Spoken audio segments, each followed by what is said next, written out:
खास बात क्या है? मतलब हड़प्पा का नाम आते ही सबसे पहले क्या जहन में आता है?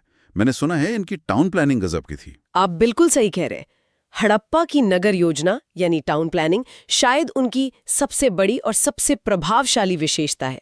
ज्यादातर बड़े शहर देखें तो वो दो हिस्सों में बटे हुए लगते हैं। एक थोड़ा ऊंचाई पर बना पश्चिमी टीला, जिसे गढ़ी सिटाडेल कहते हैं।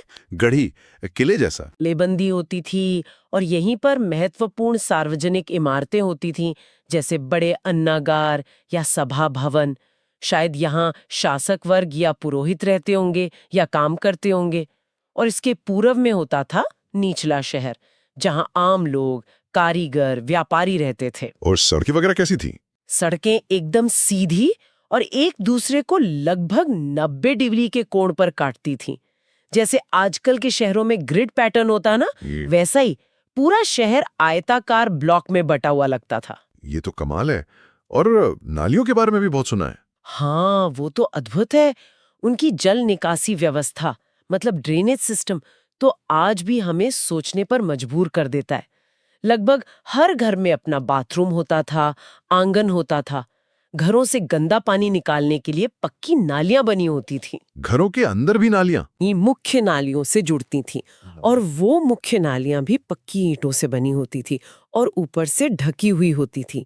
उनमें थोड़ी थोड़ी दूरी पर मैनहोल भी बने होते थे ताकि सफाई की जा सके।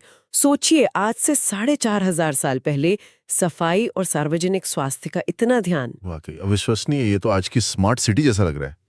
और मोहनजोदड़ो में वो विशाल स्नानागार मिला है। हाँ, उसका क्या महत्व था? वो विशाल स्नानागार या ग्रेट बाथ मोहनजोदड़ो की गढ़ी वाले हिस्से में मिली एक बहुत ही प्रभावशाली संरचना है। ये एक बड़ा आयताकार तालाब जैसा है, करीब 12 मीटर लंबा, 7 मीटर चौड़ा और 2.5 मीटर गहरा, पक्की ईंटों से बना हुआ। इसमें उतरने के लिए दोनों तरफ सीढ़ियां बनी हैं। इसके चारों तरफ बरामदे और कमरे हैं। पास में एक कुआं भी है, शायद इसी से उसमें पानी भरा जाता होगा। माना जाता है कि इसका इस्तेमाल शायद धार्मिक मौकों पर सामूहिक स्नान के लिए होता होगा, एक तरह का पवित्र कुंड।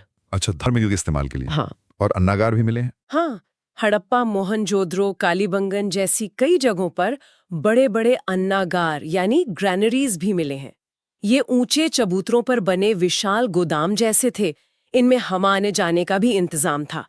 शायद इनमें टैक्स के रूप में लिया गया अनाज या फालतू उपज जमा की जाती होगी ताकि अकाल या जरूरत के समय काम आ सके। जाहिर है, अनाज जमा कर रहे हैं तो खेती बहुत महत्वपूर्ण रही होगी।